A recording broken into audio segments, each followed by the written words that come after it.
नित्या जो अर्जुन की असिस्टेंट थी, वो उसे रिझाने की कोशिश कर रही थी। वो इसीलिए तो उसके पास आई थी।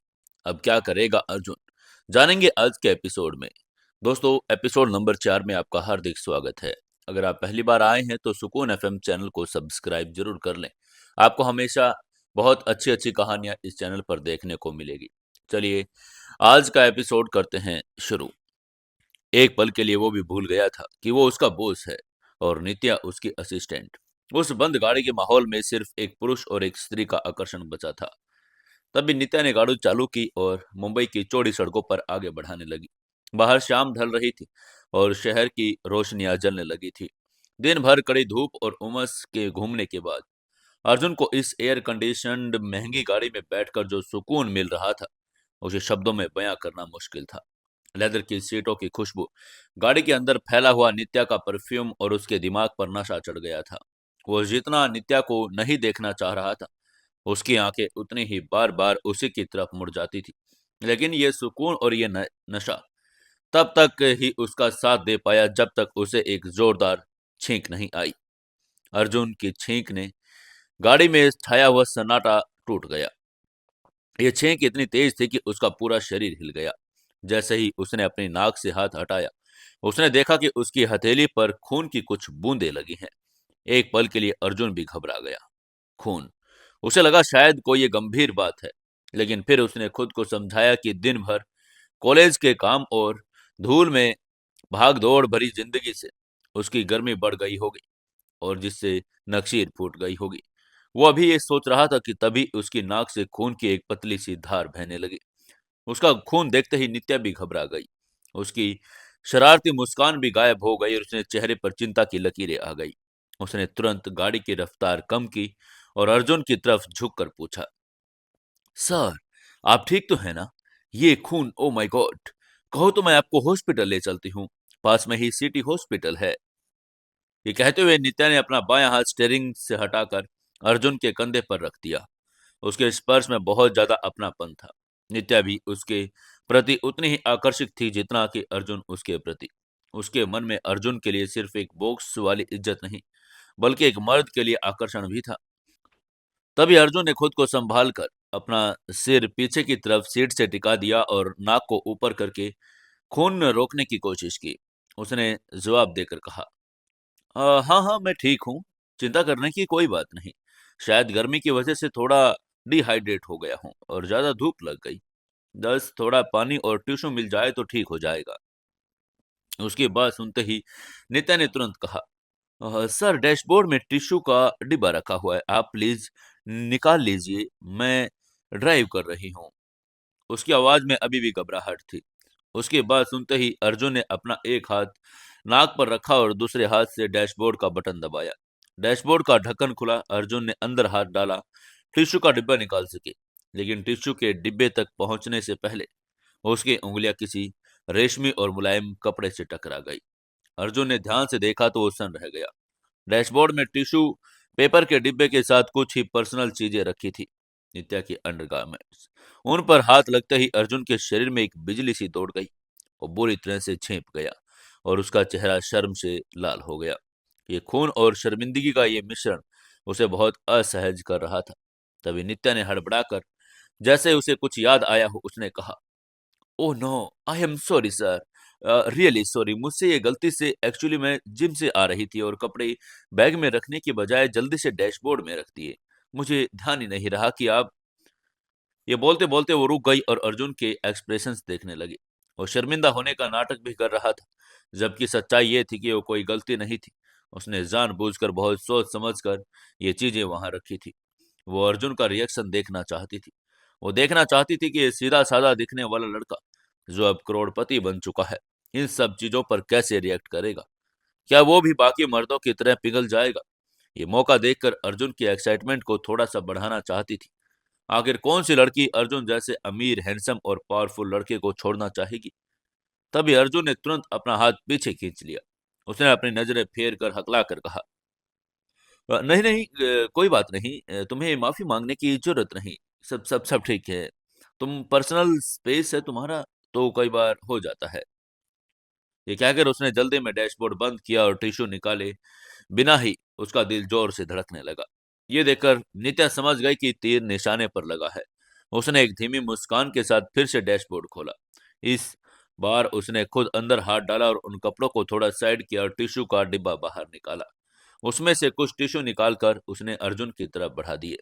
टिश्यू अर्जुन के हाथ में देते वक्त उसने जानबूझकर अपनी उंगलियों से अर्जुन की उंगलियों को छुआ और स्पर्श बहुत ही धीमा, लंबा और कामुक था।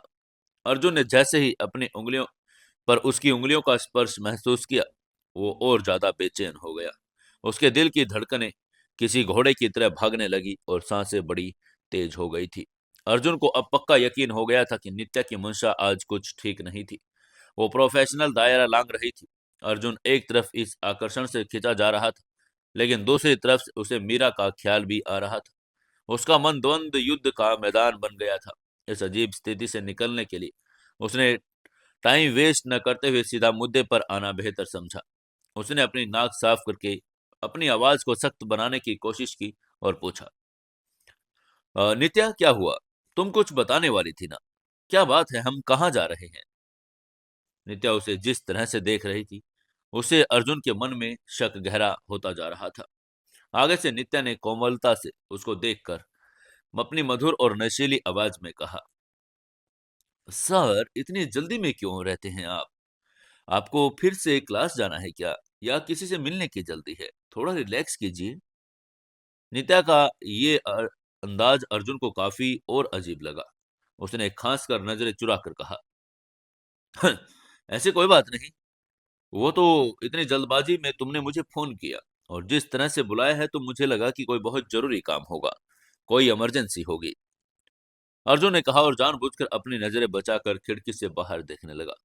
उसे लग रहा था कि जितना ज्यादा वो उसकी आंखों में देखा, उतना ही पिघलने का डर ज्यादा है। नित्या ने देखा कि अर्जुन असहज हो रहा है, तो उसने गाड़ी की रफ्तार धीमी कर दी। तभी नित्या की उंगलियां जो गियर पर थी अर्जुन के हाथ की तरफ बढ़ गई, धीरे धीरे रेंगते हुए। उसकी उंगलियां अर्जुन की हथेली तक पहुंची और वहां से खून लगे टिश्यू पर जा टिकी। अर्जुन ने पकड़ लिया था। उसके इस स्पर्श के साथ अर्जुन के बदन में करंट तोड़ गया। तभी नित्या ने उसके हाथ से आहिस्ता से वो गंदा टिश्यू लिया और बड़े प्यार से बोली, लाइए सर, मैं इसे फेंक देती हूँ, आप गंदे टिश्यू के साथ अच्छे नहीं लग रहे हैं। अर्जुन ने हकला कर कहा, हाँ हाँ हाँ हाँ, क्या क्या, अच्छा अच्छा ठीक है। वो ये कहकर अपने हाथ से टिश्यू छोड़ दिया और जैसे वो कोई जलता हुआ कोयला हो। नित्या ने टिश्यू को गाड़ी के छोटे से डस्टबिन में डाला और फिर गाड़ी को सड़क के किनारे एक सुनसान कोने में खड़ा कर दिया। इंजन अभी भी चल रहा था। एसी की हम की आवाज भी आ रही थी। उसने अर्जुन की तरफ देखा और उसकी उंगलियों को थाम लिया, जहां थोड़ा सा खून अभी भी लगा हुआ था। नित्या ने एक और फ्रेश वेब वाइप और टिश्यू लिया और कोमलता से, नाजुकता से अर्जुन की उंगलियों को साफ करने लगी। सफाई करते करते वो रुकी। उसने अर्जुन की आंखों में देखा और बोली, वैसे सर एक बात कहूं, आप प्लीज बुरा मत मानना, लेकिन जब से मैंने आपको देखा है I feel that I feel something for you. आप बाकी अमीरों जैसे नहीं, आप में कुछ अलग है। आगे से अर्जुन चुप रहा, बस उसे देखता रहा। तभी नित्या ने थोड़ी और करीब झुककर अपनी आवाज को फुसफुसाहट में बदल कर कहा, सर अगर आप चाहो तो मैं गाड़ी को पास में ही के अंडरग्राउंड गैराज में ले चलती हूँ। वहां कोई आता जाता भी नहीं है, बिल्कुल अंधेरा रहता है। वहां हमें कोई डिस्टर्ब नहीं करेगा। हम जो चाहे कर सकते हैं, जस्ट यू एंड मी। ये कहते हुए अर्जुन की हथेली पर अपनी उंगलियां फिराने लगी, गोल गोल दायरे बनाते हुए। अर्जुन बुरी तरह से सिहर उठा था। उसके तन बदन में एक अजीब सी गुदगुदी झूर गई थी। यह प्रलोभन बड़ा बहुत था और एक खूबसूरत लड़की एकांत और सहम थी। किसी भी नॉर्मल लड़के के लिए ये यहाँ मना करना पाना मुश्किल होता। नित्या की उंगलियां अभी भी अर्जुन की हथेली पर फिरती जा रही थी। उसके लंबे नाखूनों की वजह से अर्जुन की हथेली पर थोड़े थोड़े निशान भी उभर आए थे, जो उसे एक मीठा दर्द दे रहे थे। अर्जुन का मन एक पल के लिए डगमगा गया। उसका मन किया कि वो नित्या के गले में हाथ डाल ले और जैसे अपनी बाहों में कस ले। लेकिन ठीक उसी पल उसकी आंखों के सामने एक चेहरा कूद गया। मीरा। मीरा का वो मासूम सा चेहरा जो कल रात भूख से रो रहा था। मीरा का ये भरोसा और जो उसने अर्जुन पर जताया था जब उन्होंने साथ में बिरयानी खाई थी। मीरा जो उसकी अमीरी से नहीं बल्कि उसकी रूह से प्यार करती थी। अर्जुन को अपनी गलती का एहसास हुआ। अर्जुन के अंदर एक नैतिक जाग उठा और उसने तुरंत एक झटके के साथ नित्या को अपने से अलग किया और उसने अपना हाथ खींच लिया। अर्जुन ने अपनी सांसों पर काबू करके दृढ़ता से कहा, हाँ देखो नित्या, मेरा ऐसा कोई इरादा नहीं। तुम मेरी असिस्टेंट हो और इससे बढ़कर मेरी जिंदगी में कोई और जगह मैं किसी को नहीं दे सकता। प्लीज अपनी हद में रहो। नित्या ने जैसे ही अर्जुन का ये जवाब सुना वो सन रह गई। उसने तुरंत अपने आप को उससे अलग कर लिया और अपनी सीट पर सीधी होकर बैठ गई। भले ही वो उससे नजरें नहीं हटा पा रही थी, वो अर्जुन के साथ आगे बढ़ना चाहती थी, लेकिन अर्जुन ने इस सख्त और स्पष्ट जवाब से ही वो समझ गई कि अर्जुन कोई नॉर्मल लड़का तो नहीं है जो इतनी आसानी से पिघल जाए। उसका कैरेक्टर फौलाद का बना था। नित्या को अपनी गलती का एहसास हुआ। उसे लगा कि शायद उसने अर्जुन की नजरों का गलत मतलब निकाल लिया था, या शायद अर्जुन अपनी असूलों का पक्का है। अब उसका उसे फोर्स करने का कोई मन नहीं था। वो जानती थी कि अगर उसने ज्यादा प्रेशर डाला तो अर्जुन उसे नौकरी से भी निकाल देगा और अग्निहोत्री परिवार के वारिस के साथ बदतमीजी करना उसके करियर का अंत हो सकता है। इसलिए नित्या ने नजरें झुकाकर कहा, आई एम सॉरी सर, शायद मैंने लाइन क्रॉस कर दी, ऐसा दोबारा नहीं होगा। आगे से अर्जुन ने कोई जवाब नहीं दिया। उसने खिड़की की तरफ मुंह कर लिया। गाड़ी में एक गहरी खामोशी छा गई। नित्या ने फिर से गाड़ी चालू की और आगे बढ़ गई। थोड़ी देर खामोश और तनावपूर्ण ड्राइव के बाद नित्या की गाड़ी मुंबई के सबसे बड़े और आलीशान मॉल फिनिक्स पैलेडियम के सामने आकर रुकी। शाम की रोशनी से मॉल जगमगा रहा था। नित्या गाड़ी से उतरी। उसने एक प्रोफेशनल असिस्टेंट की तरह दौड़कर अर्जुन की तरफ का दरवाजा खोला। अब उसके हाव भाव में वो छेड़खानी नहीं बल्कि सम्मान और डर का मिश्रण था। उसने अर्जुन का हाथ नहीं पकड़ा, बस इशारा करके कहा, इधर से सर। वो उसे मॉल के फर्स्ट फ्लोर पर ले गई, जहां दुनिया के सबसे महंगे ब्रांड्स के शोरूम थे। वो चलते चलते एक बहुत ही बड़ा, विशाल और भव्य शोरूम के सामने रुकी, जिसके दरवाजे पर सुनहरे अक्षरों में लिखा था, हिडन क्लॉथ्स। ये ब्रांड अपने आप में रईसी की पहचान था। यहाँ एक शर्ट की कीमत अर्जुन के पूरे साल के हॉस्टल के किराए से भी ज्यादा थी। अर्जुन ने जब अपने सामने कपड़ों की इस आलीशान दुकान को देखा तो वो ठिठक गया। उसने मन ही मन में सोचा, ये नित्या क्या चाहती है? पहले वो सब और अब ये। क्या ये चाहती है कि मैं इसके लिए अब कपड़े खरीदूं, या पुराने कपड़ों का मजाक उड़ाना चाहती है? उसे कुछ भी समझ नहीं आ रहा था। वो बस कंफ्यूजन में उस स्टोर के कांच के दरवाजे को देख रहा था। तभी नित्या ने उसकी तरफ देखकर कहा, अंदर चलिए सर। इसके बाद नित्या उसे स्टोर के अंदर ले गई। जैसे वो दोनों स्टोर के अंदर दाखिल हुए, वहां का माहौल बदल गया। अंदर की लाइटिंग, खुशबू और सजावट किसी महल के जैसी थी। स्टोर का मैनेजर, जिसका नाम निरेश था, वो सूट बूट में तैयार था। जैसे उसने नित्या को देखा, वो दौड़ता हुआ पास आया और मुस्कुराकर उसी की तरफ देखने लगा। उसने एक्साइटेड होकर स्वागत करके कहा, अरे नित्या मैम, आप, बहुत दिनों बाद आना हुआ, आइए आइए। वहीं उसकी बात सुनते ही अर्जुन ने मन ही मन सोचा, मैडम, ये यहाँ की रेगुलर कस्टमर लगती है, शायद शॉपिंग करने आई है। ये सोचते ही अर्जुन सवालिया नजरों से उसी की तरफ देखने लगा, ये सोचकर कि उसका रोल अब क्या है। तब नित्या, जो अर्जुन के चेहरे पर उभरी हुई कंफ्यूजन देखकर समझ गई थी कि उसके मन में क्या चल रहा है, मैनेजर की तरफ मुड़ी और उसने अपना गला साफ किया और बहुत ही गंभीरता से कहा, अर्जुन सर, मैं इस शॉप की इंचार्ज हूँ। इसके बाद उसने मैनेजर नरेश के कंधों पर हाथ रखा और अर्जुन की तरफ इशारा करके बोली, नरेश, ध्यान से सुनो, ये मिस्टर अर्जुन अग्निहोत्री हैं और आज से ये हमारे स्टोर के नए मालिक हैं। इस पूरे हिडन क्लॉथ्स की मुंबई फ्रेंचाइजी अब इनके अंडर है। आज से ये जो भी कहेंगे, हमें वही फॉलो करना है। He is the boss. उसकी बात सुनते ही नरेश के पैरों तले की जमीन खिसक गई। उसने हक्का बक्का होकर अर्जुन की तरफ देखकर हकला कर कहा, ओह अच्छा, ठीक ठीक है, नमस्ते सर। ये कहकर नरेश ने अर्जुन के सामने हाथ जोड़ दिए। उसने अर्जुन को ऊपर से नीचे तक देखा। फटी जींस, साधारण शर्ट और बिखरे बाल। अर्जुन के पहनावे से वो किसी भी तरह से अपना बॉस या करोड़पति मालिक नहीं लग रहा था। उसे लगा शायद ये कोई मजाक है, लेकिन फिर उसने नित्या का चेहरा देखा, जो बिल्कुल गंभीर था। वो जानता था कि नित्या हेड ऑफिस से जुड़ी है और ऐसी गंभीर बातें मजाक में तो नहीं करेंगी। तभी अर्जुन ने नित्या की तरफ देखकर कहा, जो अभी भी हैरान था, लेकिन नित्या, ये सब मुझे क्या करना है? मुझे कपड़ों के बिजनेस का कुछ भी नहीं पता। मुझे ये बताओ। आगे से नित्या ने उसकी बात का जवाब देकर कहा, सर जी, ये ऑर्डर ऊपर से यानी मिस्टर जगदीश और आपके दादाजी की तरफ से आया है। मैं आपको ये जरूरी बात बताने लिए आई थी। ऑर्डर ये करना है कि आज तो नहीं तो कल परिवार का काम तो आपको संभालना है।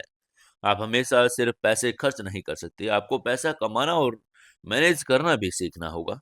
ऐसे में परिवार का मैनेजमेंट चाहता है कि आप इस स्टोर से शुरुआत करें। ये स्टोर प्रॉफिट में है, स्टाफ ट्रेंड है। आपको बस मैनेजमेंट, क्लाइंट डीलिंग और लग्जरी बिजनेस की समझ विकसित करनी है। फिर धीरे धीरे आपका काम और बढ़ता जाएगा।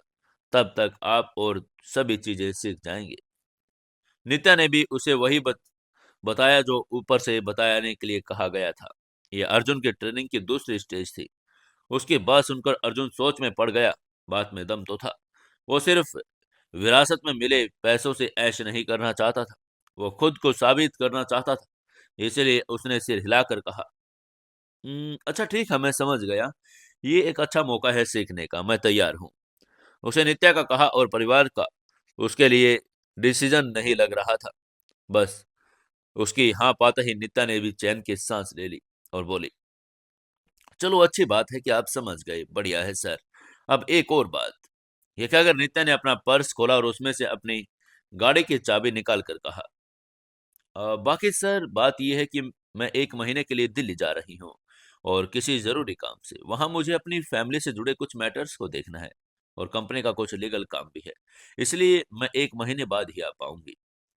ये कहकर उसने अर्जुन की तरफ अपने चमचमाती पोर्श पनामेरा की चाबी बढ़ा दी और आगे बोली, ये गाड़ी आप रखिए, आपकी नई गाड़ी आने में वक्त है और एक स्टोर मालिक को टैक्सी से आना शोभा नहीं देता। इसे आप इस्तेमाल कीजिए। अर्जुन उसकी गाड़ी की चाबी देखकर चौंक गया। उसने कहा, लेकिन नित्या ये तुम्हारी गाड़ी है, मैं कैसे? तभी नित्या ने आगे बढ़कर उसकी हथेली को पकड़ा और चाबी जबरदस्ती हाथ में रखकर बोली, प्लीज सर मना मत कीजिए।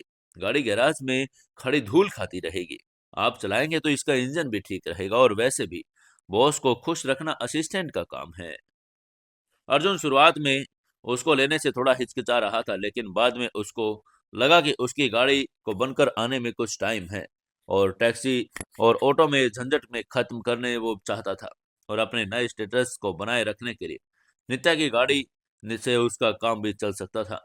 इसलिए अर्जुन ने चाबी मुट्ठी में भींच कर कहा, ठीक है, थैंक यू नित्या। इसके बाद अर्जुन ने नितेश और नित्या को वहां से थोड़ा सा काम समझा अपने स्टोर का राउंड लिया, स्टॉक देखा और स्टाफ से मिला। फिर वो नित्या को छोड़ने के लिए सीधा एयरपोर्ट की तरफ निकल गया। नित्या को एयरपोर्ट से ऑफ करने के बाद अर्जुन अब अकेला था।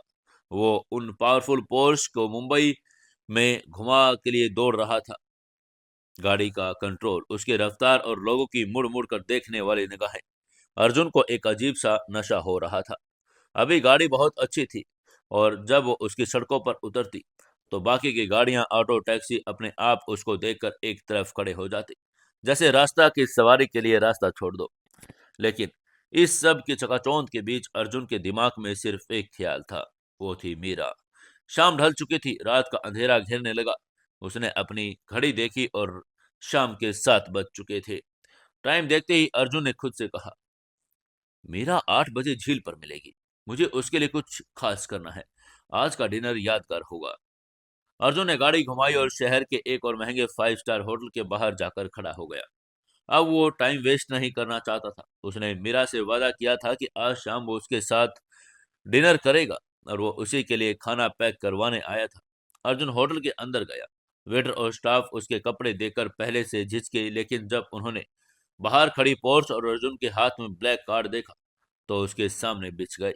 इसके बाद अर्जुन ने मेन्यू देखा। उसे समझ ही नहीं आ रहा था कि क्या ले। उसे बस लग रहा था कि अब उसके पास पैसे हैं तो उसे अपनी दरियादिली दिखानी चाहिए। वो अपनी और मीरा की गरीबी के उन दिनों को एक खाने से मिटा देना चाहता था। उसने एक्साइटमेंट में ऑर्डर देना शुरू किया, शाही पनीर, मलाई कोफ्ता, दाल बुखारा, 5 तरह की रोटियां, बिरयानी, स्टोर्स के कबाब, पनीर टिक्का और डेजर्ट्स में रसमलाई, गुलाब जामुन, चॉकलेट मूस। उसने इतना खाना पैक करवा लिया कि उस खाने कम से कम 20 लोगों का पेट भर सकता था। वेटर भी हैरान था कि एक लड़का क्या किसी को पार्टी के लिए लेकर जा रहा है, लेकिन अर्जुन को तो कोई होश ही नहीं था। उसे लग रहा था कि ज्यादा खाना मतलब ज्यादा प्यार। आधे घंटे बाद वेटर ने खाने के बड़े बड़े बैग्स और विक्की की उसकी गाड़ी में पिछली सीट पर रख दिए। अर्जुन ने पेमेंट की और अपनी गाड़ी में बैठकर टाइम देखने लगा। 7:45 हो चुके थे। टाइम देखते ही अर्जुन घबरा गया। उसने माथे पर हाथ मारकर कहा, ओह शिट, मैं लेट हो गया। मीरा और उसने 8 बजे कॉलेज के पीछे मिलने वाली झील पर मिलने का फैसला किया, इसलिए अर्जुन उसे इंतजार नहीं करवाना चाहता था।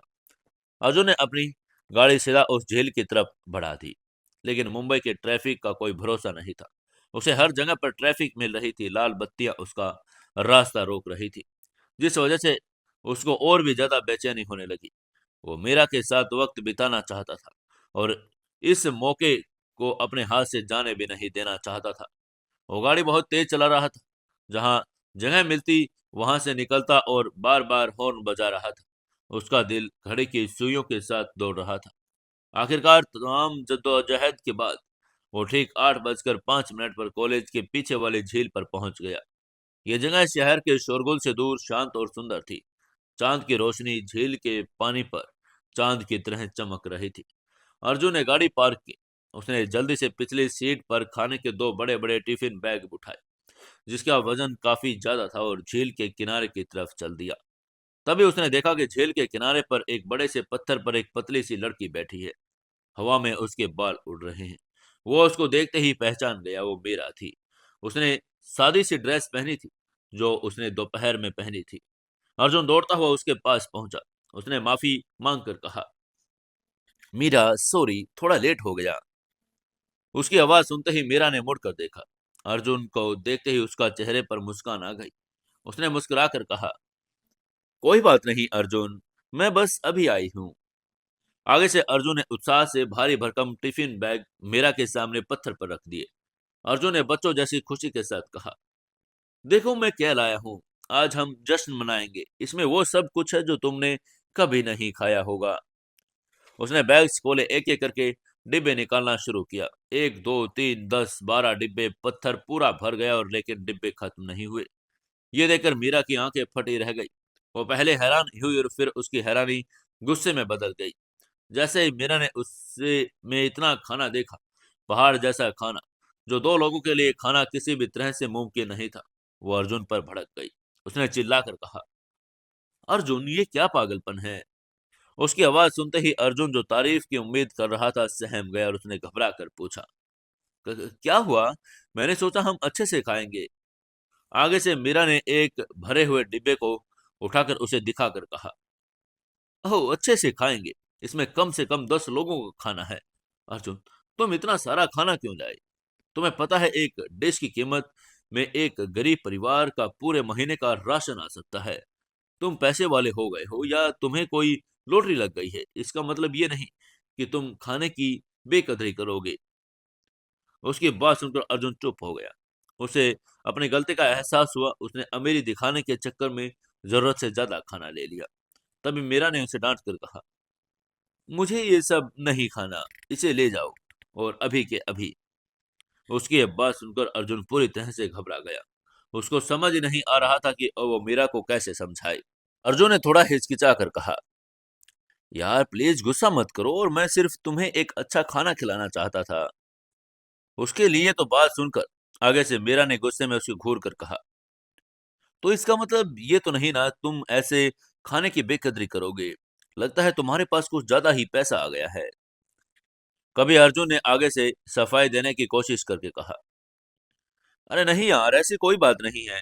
मैं बस एक्साइटमेंट में थोड़ा उलझ गया था। सॉरी, मैं आगे से ऐसा कुछ नहीं करूंगा। ये कहकर उसका चेहरा निराशा से भर गया। उसको ऐसे निराश चेहरा देखकर मीरा का भी दिल पिघल गया। इसलिए उसने उसे समझा कर कहा, चलो कोई बात नहीं, लेकिन आगे से ध्यान रखना। उसने तुम्हारे बारे में पता किया था। मुझे तुम्हारी एक फ्रेंड से पता चला कि तुम्हारी कंडीशन भी मेरी कंडीशन से कुछ ज्यादा अच्छी नहीं है। चलिए, पैसा बचाना सीखो, और अगर तुम्हारे पास ज्यादा ही पैसा है तो किसी जरूरतमंद को दान कर दो। अभी इस खाने को पैक करो और उठाओ।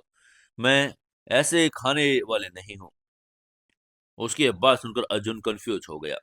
उसे समझ ही नहीं आया कि मीरा मान गई है या फिर उसमें अभी भी गुस्सा है। इसलिए उसने कंफ्यूजन में पूछा, लेकिन इसका क्या करेंगे? तभी मीरा ने अपना बैग उठाया और एक टिफिन बैग खुद उठाकर कहा, तुम मेरे साथ आओ, उठाओ बाकी का सामान। ये कहकर मीरा आगे आगे चल पड़ी। अर्जुन सिर झुकाए बाकी का खाना उठाकर उसके पीछे हो लिया। मीरा उसे कॉलेज के पीछे वाले उस इलाके में ले गई जहां अर्जुन कभी गया ही नहीं था। वो एक स्लम एरिया था। वहां की गलियां संकरी थी, हवा में धूल और शीलन की गंध। लेकिन वहां एक छोटी सी इमारत थी जिस पर लिखा था आशा। मीरा वहां अक्सर जाती थी। वो अर्जुन को पता चला था वहां कई गरीब और अनाथ बच्चे रहते थे। जैसे ही मीरा अंदर गई, बच्चे मीरा दीदी चिल्लाते हुए दौड़कर आए। वहीं उनको देखते ही मीरा के चेहरे का गुस्सा गायब हो गया। एक ममतामयी मुस्कान आ गई। उसने अर्जुन की तरफ इशारा करके कहा, आज मीरा दीदी नहीं है, ये अर्जुन भैया हैं, तुम सबके लिए पार्टी लाए हैं, बहुत सारा टेस्टी खाना। उसकी बात सुनकर बच्चों की आंखों में जो चमक आई उसे देखकर अर्जुन का दिल पिघल गया। तभी मीरा ने अर्जुन की तरफ देखकर कहा, अब खड़े क्यों हो, जल्दी खाना परोसो। अर्जुन ने टिफिन खोले। उस 5 स्टार होटल के खाने की खुशबू से पूरा कमरा महक उठा। शाही पनीर और रसमलाई देखकर बच्चे खुशी से उछलने लगे। मीरा और अर्जुन ने मिलकर उन बच्चों को खाना परोसा। अर्जुन ने देखा कि वो खाना मीरा शायद फेंक देती और बर्बाद कर देते। आज वो इन बच्चों का पेट भर रहा है। तो जब ये सब खाने लगे तो मीरा ने एक प्लेट में थोड़ा सा खाना निकाला और अर्जुन के पास गई। मीरा ने मुस्कुराकर कहा, अब हम भी खा लें, बर्बाद तो नहीं कर सकते ना। अर्जुन और मीरा वहीं जमीन पर उन बच्चों के बेंच में बैठ गए। उन्होंने उसी प्लेट में खाना खाया। उस साधारण सी जगह पर उन गरीब बच्चों की खिलखिलाहट के बीच अर्जुन ने दुनिया का सबसे स्वादिष्ट खाना खाया था। खाते वक्त अर्जुन ने मीरा को देखा। पसीने से लथपथ साधारण कपड़ों में बच्चों को हंसती हुई मीरा उसे दुनिया की सबसे पहली खूबसूरत लड़की लग रही थी। रात का अंधेरा अब गहरा होता चला जा रहा था, लेकिन अर्जुन के जीवन में एक नया सवेरा हो चुका था। उसने मन ही मन में कसम खाई, चाहे मेरे पास कितनी भी दौलत आ जाए, चाहे मैं कितना भी बड़ा इंसान बन जाऊं, मुझे जमीन पर रखने वाली सिर्फ यही है, यही मेरी दौलत है। खाना खत्म करने के बाद वो वहां से बाहर निकले। चांदनी रात में अर्जुन और मीरा कुछ देर तक चुपचाप साथ चलते रहे। चलते चलते अर्जुन और मीरा उस कच्ची बस्ती से बाहर निकले जहां हर कदम पर एक नई कहानी और संघर्ष की दास्तां बिखरी पड़ी थी। वहां से लौटते हुए अर्जुन ने दिल में एक अजीब सा सुकून मिला, जो संतुष्टि 5 स्टार होटल के उस आलीशान खाने और करोड़ों की डील्स में नहीं थी। वो आज इन गरीब बच्चों के चेहरों पर आई मुस्कान और मीरा के साथ बिताए इन पलों ने दे दी थी। रात गहरी हो चुकी थी। चांद अपनी पूरी आभा के साथ झील के पानी में चमक रहा था। अर्जुन और मीरा साथ साथ हॉस्टल की ओर बढ़ रहे थे। हवा में थोड़ी ठंडक थी, लेकिन उनके बीच की खामोशी में एक गर्माहट थी। तभी मीरा ने धीरे से कहा, आज का दिन बहुत अलग था। उसकी आवाज में एक मीठी मुस्कान थी। उसकी ये बात सुनकर अर्जुन ने उसकी तरफ देखा। स्ट्रीट लाइट की पीली पीली रोशनी में मीरा का सादा सा चेहरा किसी अप्सरा से कम नहीं लग रहा था। अर्जुन ने मुस्कुराकर जवाब देकर कहा, हाँ हाँ, बहुत अलग और बहुत खास भी। चलते चलते वो गर्ल्स हॉस्टल के गेट पर पहुंच गए। मीरा रुकी और उसने अर्जुन की तरफ मुड़कर देखा। उसकी आंखों में अनकहा सा आभार था। तभी अर्जुन उसकी तरफ एक कृतज्ञता से भरी मुस्कान दे पाया। तभी अर्जुन ने उसे थोड़े धीमे स्वर में कहा, थैंक यू मीरा, आज की शाम, आज का ये खाना मैं कभी नहीं भूलूंगा। थैंक यू सिर्फ मेरे साथ खाने के लिए नहीं, बल्कि मुझे यह एहसास दिलाने के लिए कि खुशियां पैसों में नहीं बांटने में है। उसकी यह बात सुनकर मीरा ने बस इतना ही कहा, थैंक यू तो मुझे तुम्हें बोलना चाहिए अर्जुन, तुमने आज मुझे और उन बच्चों को इतनी खुशियां दी। अर्जुन ने उसके सिर पर हाथ रखकर कहा, ठीक है बाबा, आप जाओ आराम करो, कल मिलते हैं। उसकी यह बात सुनकर मीरा ने सिर हिलाया और अंदर चली गई। अर्जुन उसे तब तक देखता रहा जब तक वो आंखों को ओझल नहीं हो गई। फिर वो वापस झील के पास आया और जहां उसने अपनी पोर्श पार्क की थी। उसने सुनिश्चित किया कि कोई उसे इतनी महंगी गाड़ी में बैठते हुए देख न ले, क्योंकि वो अभी भी अपना स्टेटस किसी को नहीं बताना चाहता था। उसने एक गाड़ी स्टार्ट की और एक सुरक्षित जगह यानी अपने पास वाले गोल्डन हाउसिंग सोसाइटी वाली विला में पार्क किया। वहां से पैदल अपने हॉस्टल की तरफ चल पड़ा। जब वो अपने हॉस्टल के कमरे में पहुंचा तो रात काफी हो चुकी थी। कमरे की बत्ती जल रही थी। उसने देखा कि कपिल और अहान दोनों अपने अपने फोन पर लगे हुए थे और मंद मंद मुस्कुरा रहे थे। तभी कपिल ने अर्जुन को देखकर फोन कान पर हटाकर पूछा, कहाँ गया था भाई इतनी देर तक? आगे से अर्जुन ने अपने बैग में एक कोने में रखा और अपने जूते उतारकर सामान्य भाव से कहा, बस यार लाइब्रेरी में कुछ नोट्स पूरे कर रहा था। और समीर कहाँ है? उसका बिस्तर खाली है। आगे से कपिल ने बिस्तर पर करवट लेकर शरारती मुस्कान के साथ कहा, भाई समीर तो अपनी नई दुनिया में बिजी है। तुझे पता है आज शाम को वो कमिटेड हुआ। सिमरन, याद है वो आर्ट्स वाली लड़की? समीर ने उसे प्रपोज कर दिया और उसने हाँ भी कर दी। आज उन दोनों की फर्स्ट डेट है, इसलिए वो अभी तक गायब है। अर्जुन ये सुनकर चौंक गया। फिर उसने चेहरे पर एक सुकून भरी मुस्कान ली और उसने मुस्कुरा कर कहा, हो अरे वाह, ये तो बहुत अच्छी खबर है भाई। समीर बहुत दिनों से उसे पसंद करता था। फिर उसने मन ही मन कामना की कि बस उसके दोस्त जो उसके धोखा ना दे। रिया ने जो उसके साथ किया वो दर्द वो अपने किसी भी दोस्त के लिए नहीं चाहता था। थोड़ी देर इधर उधर बात करने के बाद सब अपने अपने बिस्तर पर लेट गए। हॉस्टल के उस पुराने पंखे की घर घर की आवाज के बीच अर्जुन की आंखों में मीरा का चेहरा घूम रहा था। उसकी सादगी, उसकी हंसी और आज शाम उन गरीब बच्चों के साथ बिताया गया वक्त, सब कुछ किसी खूबसूरत सपने से जैसा ही था। जैसे ही मन में वो बहुत खुश था, सोचते सोचते कब नींद की आगोश में चला गया उसे पता ही नहीं चला। उस रात उसे इस सपने में भी मीरा के आए। अगले सुबह का सूरज हमेशा की तरह हॉस्टल की खिड़कियों से झांक रहा था। अर्जुन फ्रेश होकर नहा धोकर तैयार हुआ। उसने अपनी वही पुरानी घिसी हुई जींस और चेक की शर्ट पहनी। आईने में खुद को देखकर वो मुस्कुराया। दुनिया के लिए वो अभी भी गरीब अर्जुन था, लेकिन अंदर से वो अर्जुन अग्निहोत्री था और करोड़ों का मालिक, पूरे मुंबई को खरीदने की औकात रखने वाला इंसान। तैयार होने के बाद वो कपिल और आहान के साथ क्लासरूम की तरफ जा रहा था। तभी उनके व्हाट्सएप ग्रुप्स में एक मैसेज की रिंगटोन बजी। तीनों ने अपने फोन चेक किए। मैसेज समीर का था। मैसेज में लिखा था, भाई लोगों, आज शाम को तैयार रहना। तुम लोगों की भाभी ने अपने दोस्त और मेरे दोस्तों को एक साथ गेट टुगेदर रखा है। हम सबको डिनर के लिए द अर्बन स्पाइस रेस्टोरेंट में जाना है। कोई बहाना नहीं चलेगा और हाँ, अच्छे से तैयार होकर आना। हो सकता है वहां तुम लोगों को भी तुम्हारी बेटर हाफ मिल जाए। उसका मैसेज पढ़ता ही कपिल और अहान मैसेज पढ़ते ही खुशी से उछल पड़े। कपिल ने अहान के कंधे पर हाथ मारकर कहा, अरे वाह भाई, सिमरन के दोस्तों के साथ पार्टी मतलब मौका ही मौका है। सुना है उसकी सहेलियां बहुत होट है। आगे से अहान भी अपनी कॉलर ठीक करके बोला, हाँ हाँ बिल्कुल भाई, आज तो मैं अपना बेस्ट शर्ट पहन कर जाऊंगा। क्या पता मेरी किस्मत भी चमक जाए।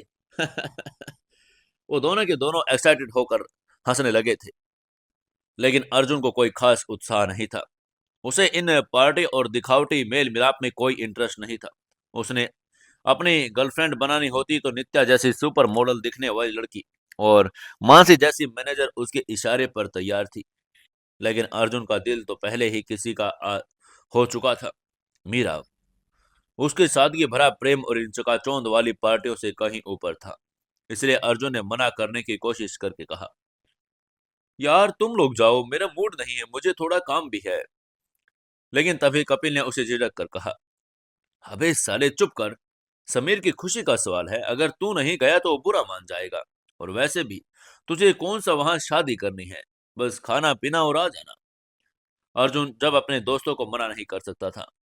समीर उसका जिगरी यार था। उसने बेमन से सही और लेकिन उस डिनर पर जाने के लिए हाँ कर दी। इसके बाद क्लास अटेंड करने के बाद दोपहर का लंच टाइम हुआ। अर्जुन अपने दोस्तों को बहाना बनाया और सीधा उस पार्क की तरफ चल पड़ा जहां उसने और मीरा ने मिलना तय किया था। मीरा पहले से वहां एक पेड़ की छांव में बैठी उसी का इंतजार कर रही थी। उसके पास एक कपड़े का थैला था। अर्जुन को देखते ही मीरा का चेहरा खिल उठा था। उसने मुस्कुराकर कहा, आ गए? अर्जुन ने मुस्कुराकर उसके पास बैठकर कहा, हाँ भूख जो लगी थी, आज क्या लाई हो? मीरा ने थैले से एक स्टील का टिफिन निकाला, वही कल वाली वेज बिरयानी, और साथ में एक छोटा सा पॉलिथीन बैग भी निकाला। उसमें कटे हुए फल थे, सेब, लीची, अमरूद, सब कुछ मिक्स था। अर्जुन ने जैसे ही फल देखे वो थोड़ा सा चौंक गया। फलों के टुकड़े थोड़े अजीब आकार के कटे हुए थे, कुछ पर काले दाग थे। लेकिन अर्जुन ने बात संभाल कर कहा, अरे वाह फल! मेरा तुम्हें इतने महंगे फल खरीदने की क्या जरूरत थी? हमारा काम तो इस बिरयानी से चल सकता था। तुमने इतने पैसे क्यों खर्च किए? उसकी बात सुनकर मीरा ने नजरें झुका ली और बहुत ही धीमी आवाज में, थोड़ी झिझक के साथ जवाब देकर कहा, अरे अरे ये इतने महंगे नहीं है अर्जुन, सच कहूं तो मैंने ये खरीदे नहीं है। वो हमारे हॉस्टल के पास से जो फल वाला बैठता है ना, शाम को जो फल थोड़े खराब हो जाते हैं, पिचक जाते हैं, उन्हें फेंकने वाला होता है या बहुत सस्ते में दे देता है। मैंने उससे वही लिए हैं, 20 रुपए में सारे मिल गए। उसकी बात से ही उसने ठहर कर आगे जल्दी से कहा, मैंने उन फलों का सड़ा हुआ हिस्सा काट कर फेंक दिया और जो फ्रेश हिस्सा था उसे अलग कर लिया। मैं अक्सर ऐसा करती हूँ, कम पैसों में पेट भी भर जाता है और सेहत भी बन जाती है। मीरा की यह बात सुनकर अर्जुन का दिल भर गया, उसका गला रूंध गया। एक तरफ वो जो कल रात हजारों रुपए का खाना सिर्फ चक्कर छोड़ सकता था, और दूसरी तरफ ये लड़की सड़े हुए फलों में से भी अच्छे टुकड़े ढूंढकर अपनी भूख मिटा रही है। और सबसे बड़ी बात, वो उन टुकड़ों को अर्जुन के साथ बांटने लाई थी। ये त्याग, ये प्रेम, और इसकी कीमत करोड़ों रुपए से भी ज्यादा थी। लेकिन तभी मीरा को लगा कि अर्जुन चुप क्यों हो गया, कहीं वो उसे कंजूस या गंदा तो नहीं समझ रहा। ये सोचकर मीरा का चेहरा शर्म से लाल हो गया। उसने डर कर कहा, अर्जुन मुझे माफ करना, तुम कल मेरे लिए 5 स्टार होटल से इतना अच्छा खाना लेकर आए हो, और आज मैं तुम्हें ये सड़े हुए फलों के टुकड़े खिला रही हूँ। मुझे शर्म आ रही है। अगर तुम्हें नहीं खाना तो मत खाओ, मैं फेंक देती हूँ। ये कहकर मीरा ने फल वापस रखने के लिए हाथ बढ़ाया कि अर्जुन ने उसका हाथ पकड़ लिया। उसने मीरा की आंखों में देखकर कहा, अरे अरे तुम लेकर आई हो इतनी मेहनत और प्यार से, तुम्हें इसके लिए शर्मिंदा होने की जरूरत नहीं, बल्कि मुझे गर्व है कि मेरे पास तुम्हारी जैसी दोस्त है। ये कहकर अर्जुन ने पॉलीथीन में से एक लीची का टुकड़ा निकाला और मजे से खाने लगा। लीची का स्वाद उसके मुंह में घुल गया। उसने अपनी आंखें बंद की और कहा, बहुत मीठा है ये, सच में। मीरा की आंखों में चमक लौट आई। उसने चैन की सांस ली। इसके बाद दोनों ने मिलकर बिरयानी खाई और फलों का आनंद लिया। खाते खाते मीरा ने कहा, अर्जुन मैं तुम्हें एक खुशखबरी देना तो भूल ही गई। उसकी बात सुनकर अर्जुन ने मुस्कुरा कर कहा, क्या? आगे से मीरा ने उत्साह से जवाब देकर कहा, मुझे कॉलेज की तरफ से बाहर एक कमरा लेने की परमिशन मिल गई। तुम्हें तो पता है, हॉस्टल में वो अमीर लड़कियों का ग्रुप मुझे कितना परेशान करता है। रोज ताने मारते हैं। वार्डन ने मेरी एप्लीकेशन एक्सेप्ट कर ली, मैं बाहर रह सकती हूँ, और ट्रस्ट उसका किराया भी देगा। उसकी बात सुनकर अर्जुन खुश हो गया। वो चाहता था कि मीरा उन टॉक्सिक लड़कियों से दूर रहे, इसलिए उसने खुश होकर कहा, अरे वाह ये तो बढ़िया है मीरा, तो फिर चलो मैं किसी ब्रोकर को ढूंढता हूँ, ये तुम्हारे लिए एक अच्छा सा सुरक्षित कमरा ढूंढ देगा। लेकिन मीरा ने तुरंत हाथ हिलाकर मना करके कहा, नहीं नहीं, ब्रोकर बहुत कमीशन लेते हैं अर्जुन, 1 महीने का किराया मांगते हैं, मैं इतने पैसे बर्बाद नहीं कर सकती, मैं खुद ढूंढ लूंगी। न्यूज़पेपर में एडवर्टाइजमेंट देखकर या गलियों में घूमकर पता कर लूंगी। अर्जुन को उसकी स्वाभिमानी आदत पर प्यार आ गया, लेकिन वो जानता था कि मुंबई में एक अकेली लड़की घर ढूंढने लिए जाएगी तो असुरक्षित है, खासकर जब बजट कम हो। लेकिन साथ ही वो ये भी जानता था कि मेरा स्वाभिमानी है, वो आसानी से मदद नहीं लेगी। इसलिए उसने कहा, ठीक है बाबा, ब्रोकर नहीं, लेकिन एक शर्त है। आगे से मीरा ने चौंक कर पूछा, क्या? अर्जुन ने मुस्कुराकर उसकी बात का जवाब देकर कहा, तुम अकेले नहीं ढूंढोगी, मैं तुम्हारी मदद करूंगा, हम साथ मिलकर ढूंढेंगे, आखिर दोस्त किस लिए होते हैं। उसकी बात सुनकर मीरा मुस्कुराई। उसने मुस्कुराकर कहा, थैंक यू अर्जुन, तुम सच में बहुत अच्छे हो। इसके बाद ऐसे ही कुछ दिन बात करते रहे। फिर उन्होंने घड़ी देखी और पता चला कि लंच ब्रेक खत्म होने वाला था। इसलिए मीरा अपनी क्लास के लिए चली गई और अर्जुन अपने दोस्तों के पास लौट आया। उनको ऐसे घूमते फिरते शाम हो गई। शाम को कपिल और अहान अपने सबसे अच्छे कपड़े पहने, जो असल में उनकी थोड़ी कम पुरानी जींस और शर्ट थी। उन्होंने ढेर सारा डिओडेंट लगाया। अर्जुन ने भी अपनी एक साफ शर्ट पहनी, लेकिन उसका हुलिया साधारण ही था। तीनों दोस्त टैक्सी लेकर द अर्बन स्पाइस रेस्टोरेंट पहुंचे। यह एक मिड रेंज लेकिन अच्छा रेस्टोरेंट था, जहां अक्सर कॉलेज स्टूडेंट आते थे। समीर पहले से ही वहां मौजूद था। उसने एक टेबल बुक कर रखी थी। उसके साथ एक प्यारी सी लड़की बैठी थी और वो सिमरन थी। और सिमरन के साथ उसकी 3 सहेलियां भी थी। तभी समीर ने हाथ हिलाकर उनका स्वागत करके कहा, आ जाओ भाई लोग, मिलो मेरी लेडी लक सिमरन से। आगे से सिमरन ने भी मुस्कुरा कर कहा, हाय गाइस। समीर आप लोगों के बारे में बहुत बातें करता है। वहीं कपिल और हान तो सिमरन की सहेलियों को देखकर लट्टू हो गए। वो जल्दी से कुर्सियां खींचकर उनके पास बैठने की कोशिश करने लगे। अर्जुन सबसे आखिर में था। जैसे ही अर्जुन टेबल के पास पहुंचा, उसने सिमरन की तीसरी सहेली को देखा और उसके कदम ठिठक गए। वही लड़की अपनी पीठ पीछे करके बैठी थी, लेकिन उसके बाल, उसके कपड़े और उसके बैठने का अंदाज, अर्जुन ने उसे तुरंत पहचान लिया था। वो तान्या थी। वही तान्या जो ग्रैंड एम्परर होटल की लॉबी में उससे टकराई थी, जिसने उसे बदबूदार और फटीचर कहकर बेइज्जत किया था। किस्मत का खेल देखिए, तान्या सिमरन की बेस्ट फ्रेंड थी। जैसे अर्जुन ने कुर्सी खींची, तान्या ने मुड़कर उसकी तरफ देखकर कहा, हाय। तान्या के मुंह से शब्द निकलते निकलते रह गए। उसकी आंखें फैल गई। अर्जुन को देखते ही उसके चेहरे का रंग बदल गया। घृणा और नफरत से उसका चेहरा विकृत हो गया। तान्या ने लगभग चीख कर कहा, तुम तुम यहाँ क्या कर रहे हो? उसके इतना कहते ही पूरी टेबल पर सन्नाटा छा गया। समीर, सिमरन, कपिल सब हैरान होकर तान्या और अर्जुन को देखने लगे। तभी सिमरन ने हैरान होकर उन दोनों से पूछा, "ओ, तुम दोनों एक दूसरे को जानते हो?" तभी आगे से तान्या ने नाक सिकोड़ कर, जैसे अर्जुन से बदबू आ रही हो, बोली, जानते Simran? Are you kidding me? ये वही लड़का है जो उस दिन द ग्रैंड एम्परर में मुझसे टकराया था। ये एक सड़क छाप है। इसने उस दिन भी मुझे गंदे कपड़ों से और हाथों से छुआ था। और आज आज तुम इसे हमारे डिनर टेबल पर ले आई। वहीं अर्जुन चुपचाप खड़ा रहा। उसका चेहरा भावहीन था, लेकिन अंदर गुस्सा उबल रहा था। तभी समीर ने बीच बचाव करने की कोशिश करके कहा, तान्या तुम गलत समझ रही हो। ये अर्जुन है, मेरा बेस्ट फ्रेंड। ये कोई सड़क छाप नहीं, ये यूनिवर्सिटी का टॉपर है। तभी तान्या ने हाथ झटक कर कहा, टॉपर होगा अपने घर में। समीर, मुझे यकीन नहीं हो रहा कि तुम्हारे ऐसे दोस्त हैं। लो क्लास। देखो इसके कपड़े, इसके जूतों की हालात देखो, मुझे तो घिन आ रही है। मैं इसके साथ एक टेबल पर बैठूंगी। ये कहकर तान्या ने अपनी कुर्सी पीछे धकेली और खड़ी हो गई। उसके सबके सामने अर्जुन की तरफ उंगली उठाई और जहर उगल कर कहा, सुनो मिस्टर, तुम्हारी हिम्मत कैसे हुई यहाँ आने की? यह जगह तुम्हारे जैसे के लिए बिल्कुल नहीं है। तुम वेटर बनने के लायक हो, गेस्ट बनने के नहीं। उसकी बात सुनकर कपिल और रहान को गुस्सा आ गया। कपिल ने खड़े होकर कहा, ओ मैडम, जुबान संभाल कर बात करो। लेकिन ताना ने उसकी परवाह नहीं की। उसने अपना पर्स उठाया और सिमरन से कहा, सिमरन, आई एम सॉरी, मैं इस फटीचर के साथ 1 मिनट और नहीं बैठ सकती। मेरा स्टैंडर्ड मुझे इसकी इजाजत नहीं देगा। ये तो यहां से जाएगा ये, या फिर मैं जा रही हूं। तभी सिमरन ने तान्या को रोकने की कोशिश करके थोड़ी दबी हुई आवाज में कहा, तान्या प्लीज ड्रामा मत करो, सब लोग देख रहे हैं, बैठ जाओ ना। लेकिन तान्या का घमंड सातवें आसमान पर था।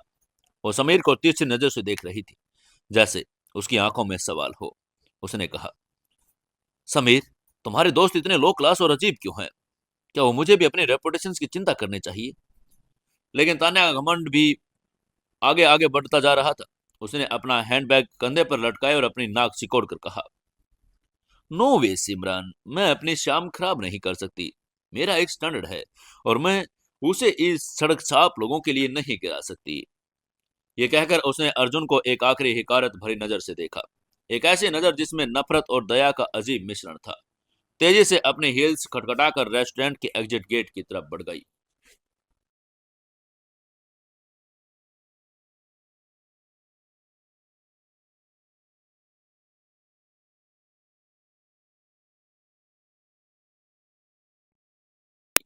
टक्कर इतनी जोरदार थी कि उस लड़की के हाथ में पकड़ा हुआ महंगा स्मार्टफोन जमीन पर गिर गया। तभी ताने ने बिना देखे ही चिल्लाना शुरू करके कहा, अंधी हो क्या, दिखाई नहीं देता? Do you know who I am? Idiot कहीं की। ताना ने अपनी भड़ास उस अनजान लड़के पर निकाल दी। उसे लगा कि यह कोई आम लड़की हो गई। तान्या ने उस लड़की को ऊपर से नीचे तक देखा। गालियां बकते हुए बड़बड़ाकर वो वहां से अपनी गाड़ी की तरफ निकल गई। लेकिन तान्या ने जिसे इडियट कहा था वो कोई नॉर्मल लड़की नहीं थी।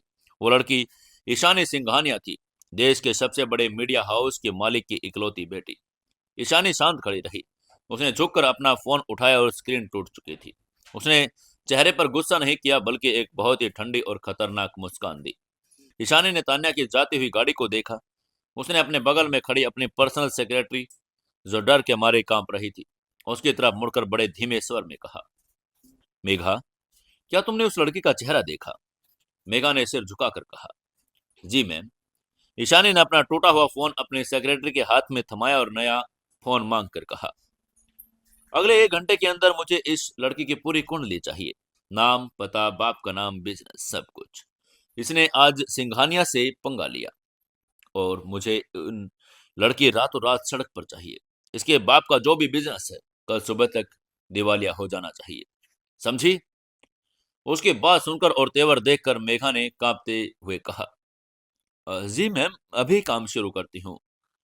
वहीं उधर तान्या को अंदाजा भी नहीं था कि अर्जुन को फटीचर कहकर जो अहंकार उसने दिखाया था वही अहंकार आज उसकी बर्बादी का कारण बनने वाला था।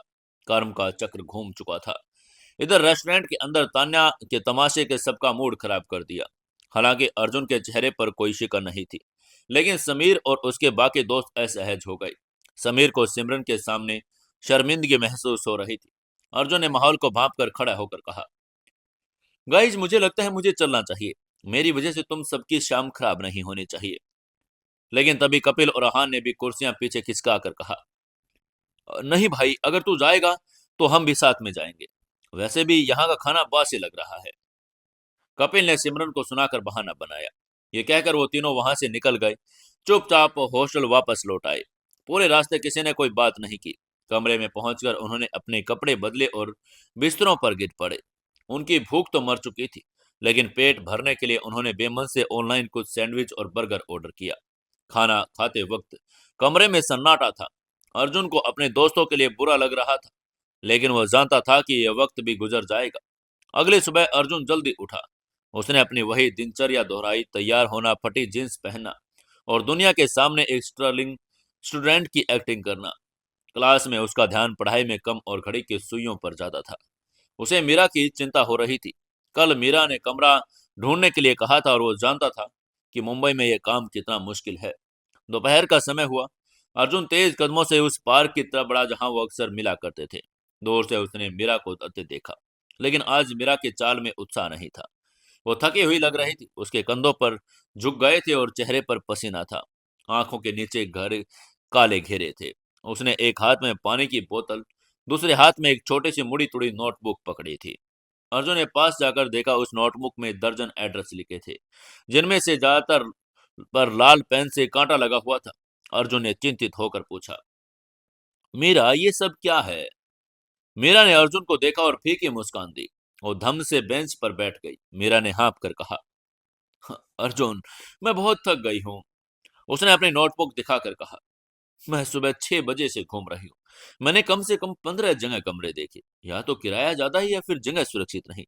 एक जगह तो मकान मालिक ने साफ कह दिया कि वो सिंगल लड़की को कमरा नहीं देगा। मुझे नहीं लगता कि कोई ढंग की जगह मुझे मिलेगी। उसकी हताशा देखकर अर्जुन का दिल पसीज गया। उसे याद आया कि कल उसने मीरा की आंखों में उम्मीद जगाई थी। वो उम्मीद को टूटने नहीं दे सकता था।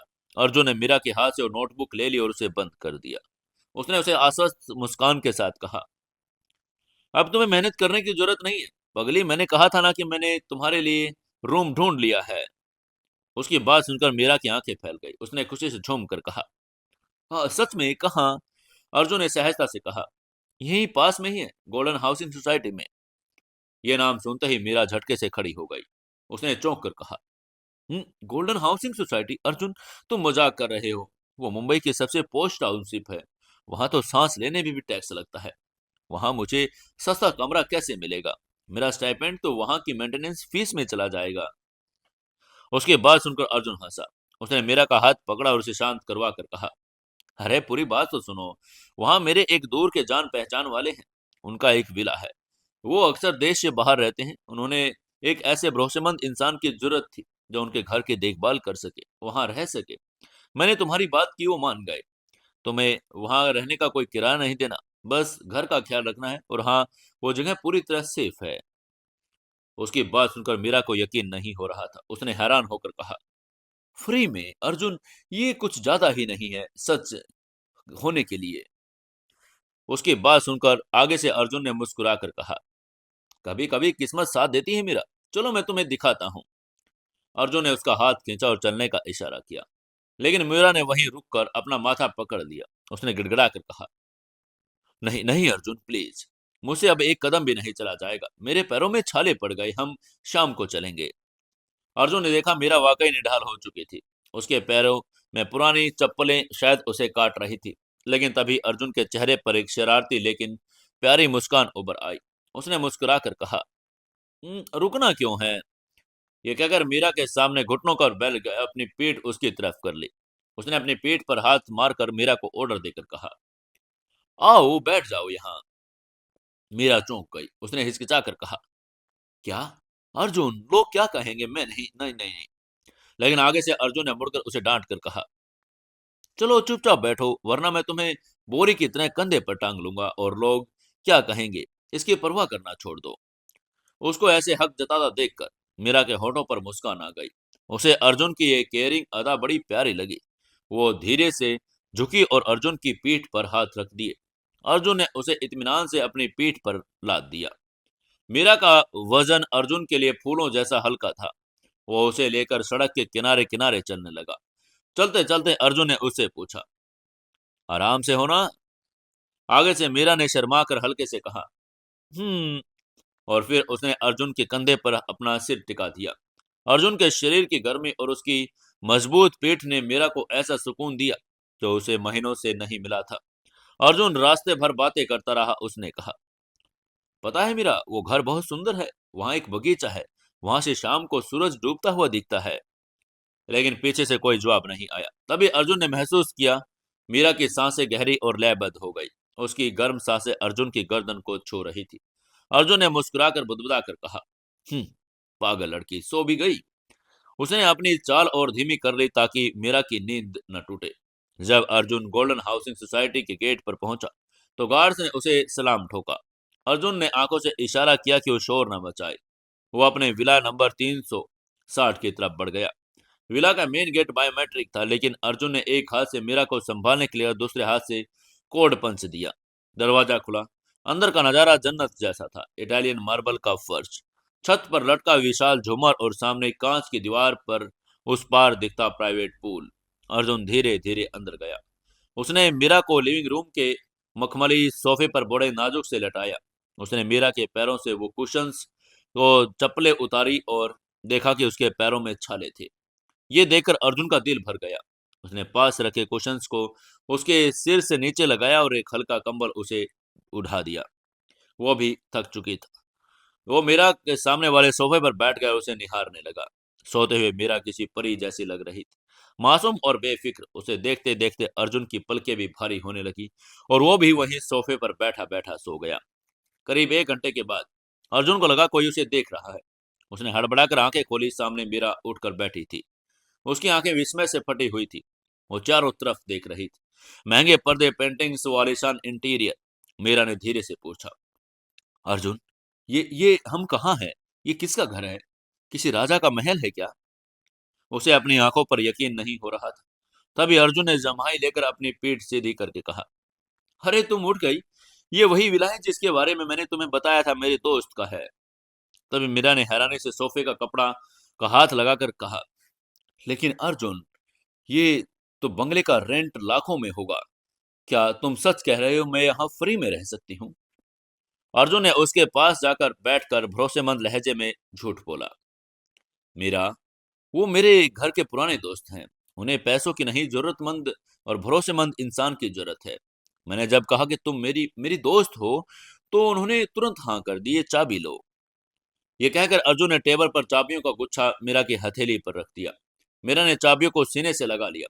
उसकी आंखों में आंसू भर आए। ये दुख के नहीं, राहत और खुशी के आंसू थे। कल तक वो सड़कों पर धक्के खा रही थी और आज वो महल में थी।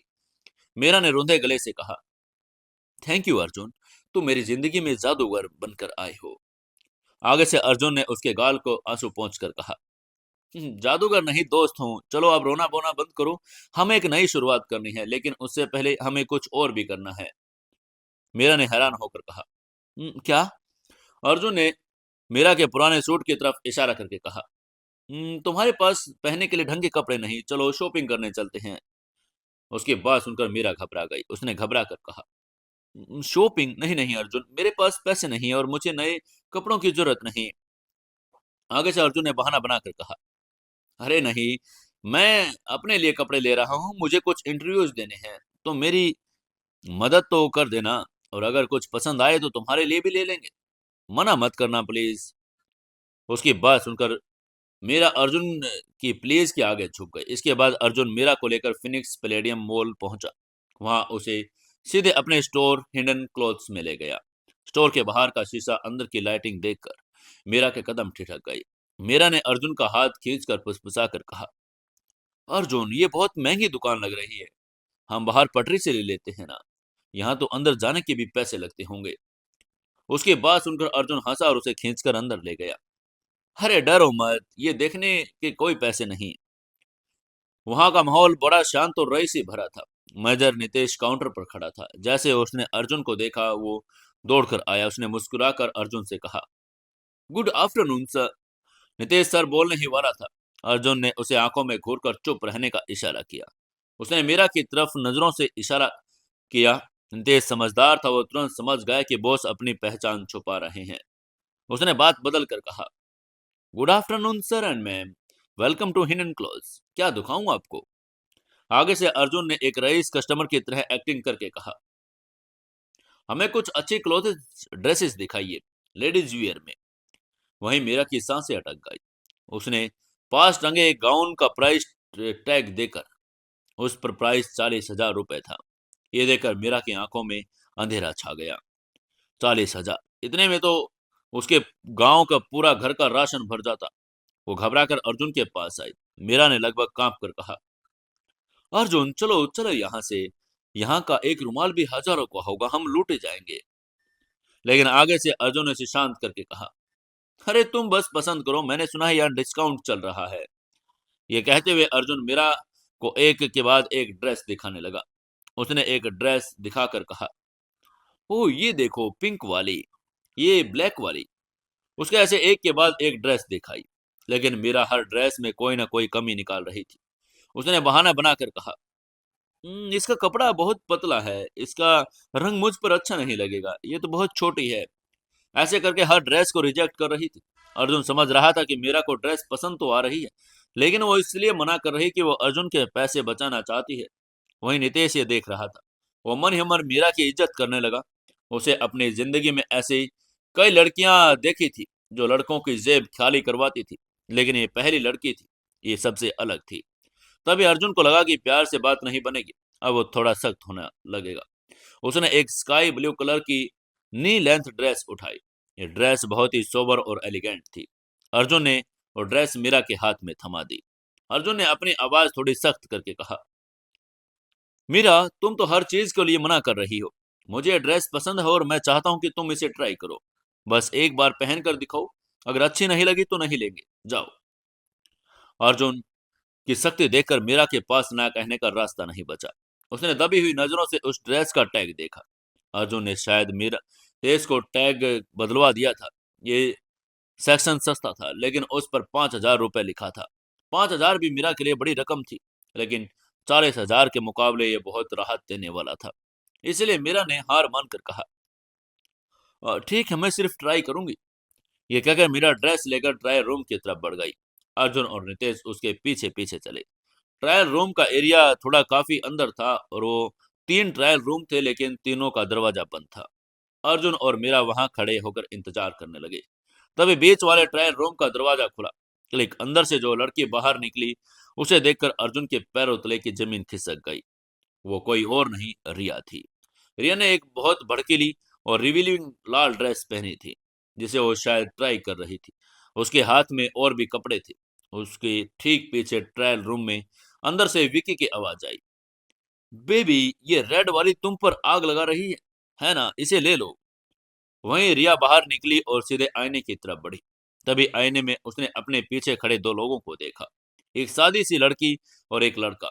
रिया ने मुड़कर देखा तो एक पल के लिए सन्नाटा छा गया। रिया की आंखें अर्जुन पर टिकी। उसे यकीन नहीं हुआ कि वो अर्जुन को, वही फटीचर अर्जुन जिसे उसने कुछ दिन पहले छोड़ा था, हिनन क्लॉथ्स जैसे महंगे शोरूम में देख रही है। रिया ने चिल्लाकर कहा, तुम यहाँ क्या कर रहे हो? भीख मांगने आए हो या चोरी करने? उसकी आवाज में वही नफरत और अहंकार था। मीरा जो अर्जुन के बगल में खड़ी थी, वो रिया को नहीं जानती थी, लेकिन उसका लहजा समझकर वो समझ गई थी कि ये लड़की है कि अर्जुन को जिसने छोड़ा था। मीरा ने कसकर वो नीली ड्रेस अपने सीने से लगा ली और अर्जुन के करीब हो गई और जैसे उसे बचाना चाहती हो। तभी विकी की आवाज सुनकर ट्रायल रूम बाहर आ गया। अर्जुन को देखते ही उसके चेहरे पर गंदी हंसी आई। उसने हंसकर कहा, अरे वाह, हमारा वेटर यहाँ पहुंच गया। रिया, अपना पर्स संभाल कर रखो, कहीं साफ न कर दे। लेकिन आगे से अर्जुन शांत खड़ा रहा। वो अपनी ही दुकान में खड़ा था। वो चाहता तो एक चुटकी बजाकर गार्ड्स को बुला लेता और इन दोनों को धक्के मारकर बाहर निकालता। तब नितेश मैनेजर को गुस्सा आगे बढ़ने ही वाले था। अर्जुन ने इशारे इशारे से रोक दिया। अर्जुन ने रिया की आंखों में देखकर कहा, हाँ, हम यहाँ वही करने आए हैं जो तुम कर रही हो रिया, शॉपिंग। उसकी बात सुनकर रिया जोर से हंसने लगी, इतनी जोर से कि शोरूम के बाकी लोग भी देखने लगे।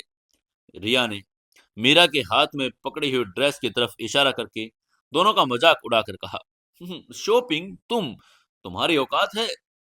इसके बाद उसने मीरा की तरफ देखकर आगे कहा, ओह, तो अब इस बेचारी को फंसा रहे हो। इसे पता भी है कि तुम्हारी जेब में फूटी कोड़ी नहीं। ये ड्रेस खरीदने के लिए तुम क्या करोगे? किडनी बेचोगे? उसकी बात सुनकर मीरा से रहा नहीं गया। उसने आगे बढ़कर कहा, बस कीजिए, आप इनके बारे में ऐसा कैसे बोल सकती हैं? आगे से रिया ने मीरा को ऊपर से नीचे से देखा और बोली, हो, तो ये है नई वाली बेचारी। मुझे तुम पर तरस आ रहा है। तुम अपना टाइम और जवानी दोनों वेस्ट कर रही हो इस लूजर पर। वैसे मुझे तुम्हारी हालात भी कुछ ज्यादा ठीक नहीं लगती। अच्छा है, तुम दोनों लूजर एक दूसरे को डिजर्व करते हो। मैनेजर पीछे सोच ही रहा था कि वो अर्जुन को कैसे बचाए। अर्जुन भी अपने चाल में कुछ ना कुछ नई सोच रहा था। अब क्या करेगा अर्जुन और क्या करेगी रिया? जानने के लिए जुड़े रहिए अपनी कहानी द साइलेंट मिलेनियर के साथ। दोस्तों, कहानी को ज्यादा से ज्यादा शेयर करें, कमेंट करें और लाइक जरूर से जरूर करें।